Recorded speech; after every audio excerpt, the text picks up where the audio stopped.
comme moi un passionné d'énéagramme. Eh ben oui, moi j'ai plongé dedans, j'avais 15 ans, c'est mon père qui m'a offert mon premier livre sur l'énéagramme. Et depuis, je suis tellement une passionnée que j'ai appris chaque jour quelque chose sur l'énéagramme. Aujourd'hui, j'ai 44 ans. Et j'ai encore, tous les jours appris sur l'énéagramme. Et on est tous passionnés, on a suivi des formations, mais combien d'entre vous ont l'impression qu'ils ont fait le tour? Et pour autant, amusez-vous à regarder mes vidéos sur l'énéagramme, les zooms et les lives qui passent, et vous allez voir qu'en une vidéo, on me dit souvent qu'on en apprend plus qu'en une formation qui a duré plusieurs semaines. Et bien aujourd'hui, je vous propose d'aller plus loin et de découvrir le 6 contrephobique. Si vous savez ce que c'est, mais que vous pensez que ce serait intéressant pour vous peut-être d'en savoir plus, alors à de suite.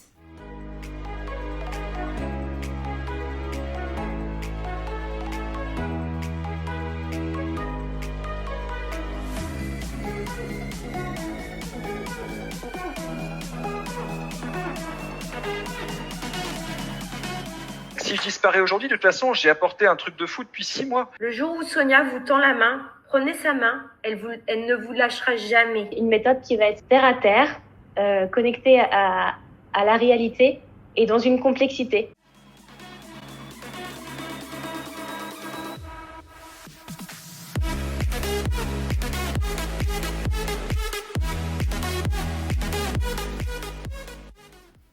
Comme le 6 contrephobique est gouverné par l'émotion de peur.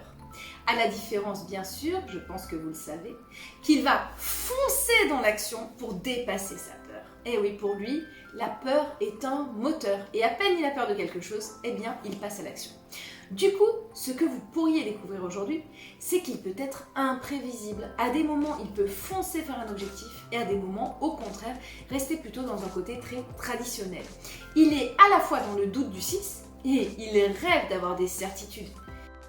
Il a besoin de fiabilité. Il aime être fiable, il aime être entouré de personnes fiables, il aime faire des choses fiables, il aime entendre, voir et vivre des choses fiables. Donc comme tous les 6, il aime la sécurité. Comme tous les 6, il aime être respecté et lui-même, il aime respecter les autres. Il aime être à l'écoute, être disponible pour les autres. Et il fait preuve des mêmes qualités, la stabilité émotionnelle, la constance.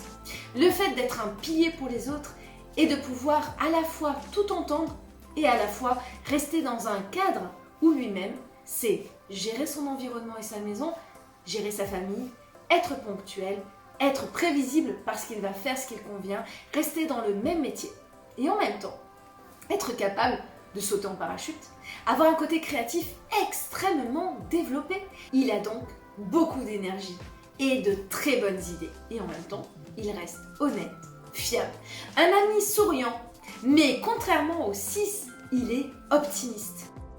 Il est aussi rigoureux, mais il se perd un petit peu moins dans le scrupule pour des fois passer en force. Il a, comme pour le 6, un rôle constructif, c'est-à-dire qu'il peut être une mouche de coche, c'est-à-dire qu'il va avoir des petits commentaires, des remarques, observer ce qui est perfectible et ce qui peut être amélioré, et en faire la remarque, peut-être même avec un côté pied dans le plat qui fait que il va dire des choses qui ne se disent pas ou ne se font pas de cette façon-là, mais avec une telle innocence. Ah bah, l'ancien directeur, il est parti avec, hein. Pourquoi il est parti avec la meuf? Parce que j'ai peut-être les chiens. Parce que le 6 a un côté naïf. Il a un côté où il est tellement lui-même sain, simple, innocent, direct, franc du collier, droit au but, que dans sa communication, il peut un petit peu manquer de rondeur. Là où un 6 tout court va plutôt être introverti, ne pas trop parler en public, ne pas oser se faire oublier, être invisible, être assez effacé, un 6 contrephobique va oser parler en public. Des fois même, c'est de grands orateurs, ils animent des formations. Alors bien sûr, ils peuvent faire preuve de ces petits côtés pieds dans le plat et dire des choses qui vont manquer un petit peu de subtilité parce qu'ils sont trop directs. Mais pour autant, ils vont oser. Et puis, comme ils sont très humains, qu'ils aiment les autres, qu'ils sont ouverts, eh bien, au moment où ils vont parler, les gens vont apprécier. Alors bien sûr, ils auront peur au moment de le faire, mais ils dépasseront leur peur en osant. Alors ça, c'est le 6 contrephobique qui va bien. Et puis, vous avez le 6 contrephobique qui va moins bien. Et lui, il peut être un petit peu agité, crispé. Il va retomber, comme pour le 6, dans la peur, dans les doutes et dans le fait que finalement il fait un pas en avant, 3 pas en arrière. On appelle ça être fright, c'est-à-dire que dès qu'on a peur, on se rigidifie et on n'arrive plus à avancer. Mais là où le 6 tout court s'arrête simplement. Le 6 contrephobique, son arrêt fait que toute sa créativité, toutes ses idées vont partir en dispersion. À ce moment-là, il peut devenir impulsif et il peut faire preuve un petit peu de colère. Alors, à des moments, sa colère sera constructive et utile, et à des moments, cette colère va un petit peu le déborder. Le 6 contrephobique peut aimer le sport et avoir un esprit de compétition. Comme pour le 6 tout court, il va avoir un masque de froideur, de rigidité. Comme pour le 6, il peut être rebelle à l'autorité. Et lorsqu'il va très mal, alors il peut faire preuve d'un abus de pouvoir, être hyperactif, avoir des propos et des actions stériles et vraiment de très mauvaises idées alors que lui il pense que c'est de très bonnes idées et à ce moment-là devenir instable. Eh bien ça va vous faire un petit peu peur, mais c'est le cas de grands dirigeants comme Hitler. Et du coup, eh bien vous pouvez avoir le meilleur comme le pire.